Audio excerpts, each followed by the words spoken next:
What's up, guys? Welcome back to another video. So in my first vlog, which was I think 3 videos ago, I had shown you guys what it was like to take my driver's test. I showed you a little video that I took in the cup holder, which you're really not supposed to do, by the way. I don't recommend any of you guys do that. I just wanted to get the content out for you guys. But I promised you in that video that I would do a video explaining more in detail what you need to pass and what I got wrong, what I did right, and everything.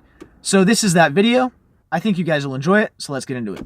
So the first thing I want to do is go over what I actually did wrong on the test. And I was actually really nervous for the test. I thought I was going to do pretty much everything wrong. I was almost certain I was going to fail, but luckily I didn't. I passed on the first try, and I'm actually one of my first friends, if not the first friend of mine that has my license, which is really cool. What's even more cool is the instructor said that I was almost his first perfect score ever if I didn't do one thing.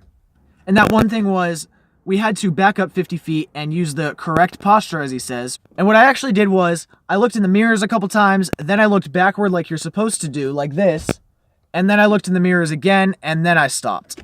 And he actually took off points because I looked in the mirrors. You're not supposed to look in the mirrors.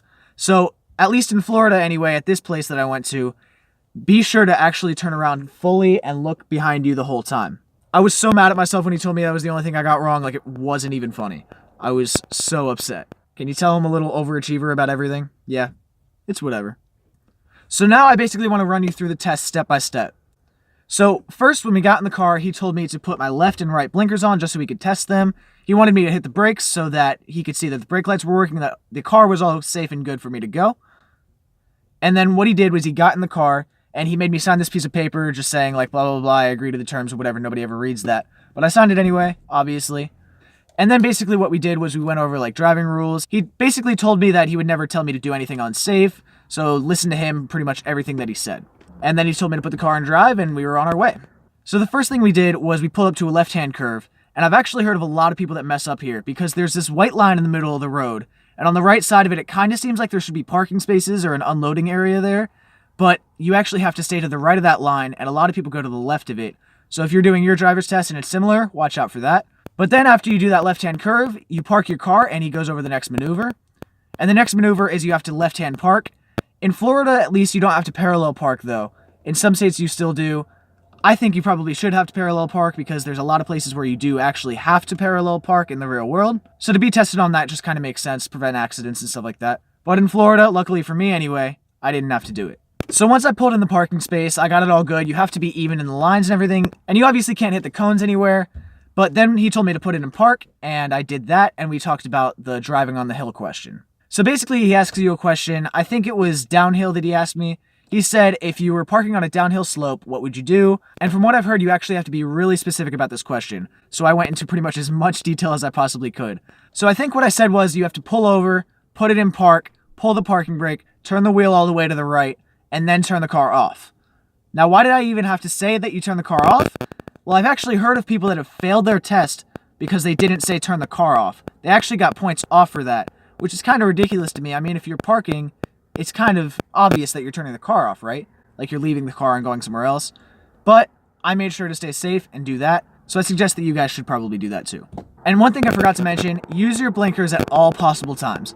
For example, when I was pulling into the parking space, I used my left blinker, and then when I was backing out of the parking space, I again used my left blinker because I was turning the wheel to the left. And after the test, he actually mentioned to me that that was really smart, that everybody forgets to turn their blinkers on when they go out of the parking space. So that's just another quick tip to get you guys more points. So after we backed out of the parking space, we actually just continued on to a stop sign, where you have to turn left at a stop sign.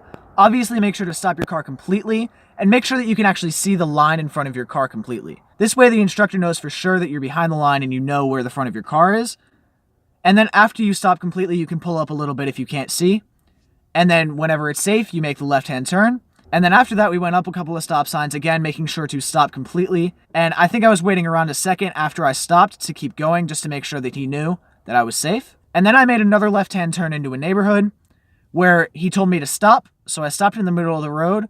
And this is where he said to do the 3-point turn. He made it very clear that you can not use any lawns, driveways, or sidewalks on this, which I thought was kind of funny. And what happened was, since I stopped in the middle of the road because I wasn't expecting there to be a 3-point turn, I actually had to make 4 points, which means I had to turn and then back up and then turn and then back up again. And that was kind of embarrassing because it's called a 3-point turn. I figured I was going to get points off for that, but I actually didn't get points off for that. It's apparently fine if you do more than 3 points as long as you don't hit any lawns or anything like that, like he said. So that's comforting to know, especially for you guys if you haven't taken your tests yet. That's a good thing to note. And then once I was done with the 3-point turn, we left the neighborhood, took a right at a stop sign, and went back to the DMV. And when we got back to the DMV, there was this little line in the middle of the road, so I figured we were going to do something there. And he told me to stop there and explain the next maneuver. What we did next was we accelerated the car up to about 25 miles per hour and waited for him to say stop. And as soon as he says stop, you have to hit the brakes as fast as you can without sliding or skidding or anything like that.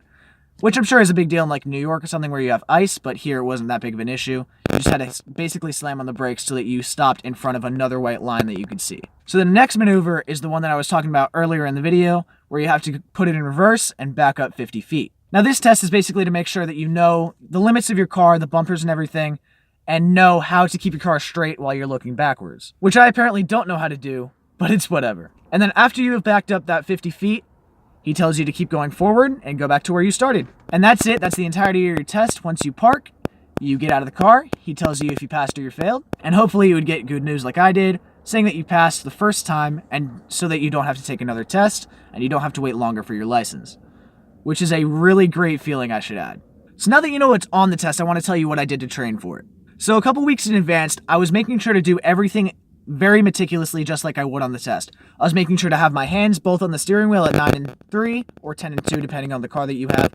I put them at 9 and 3 because I drive them. Oh wait, no, I have to cut that out. I haven't done the car reveal video yet. Wait for that in the next video though. But anyway, I was making sure to accelerate very smoothly and hit the brakes very smoothly and do stuff like stop behind the line at a red light or stop completely before you made a right on red, which you can do in Florida. I think some other states you have to actually wait for the green light to turn right. But in Florida, you can actually stop and then turn right if it's safe.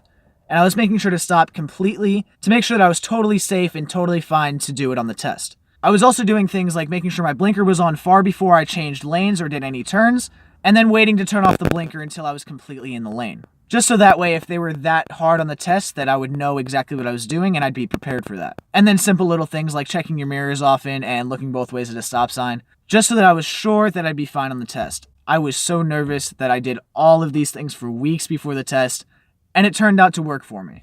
So I think that's about it for this video. I hope you guys enjoyed it. I hope it gave you some good insight into what's going to be on your driver's test and how to prepare for it. If you live in a different state or something, be sure to look up the DMV rules and what they're actually going to test you on, because that's really helpful. I did that a few times before my test. Don't just rely on some stupid dude on the internet to pass your test. You should know what you're going to have to do and be prepared beforehand in your state and your county or whatever they want. But anyway, that's all I have for today's video. I'll see you guys in the next one when I reveal to you what I've been driving, and I'll see you guys later.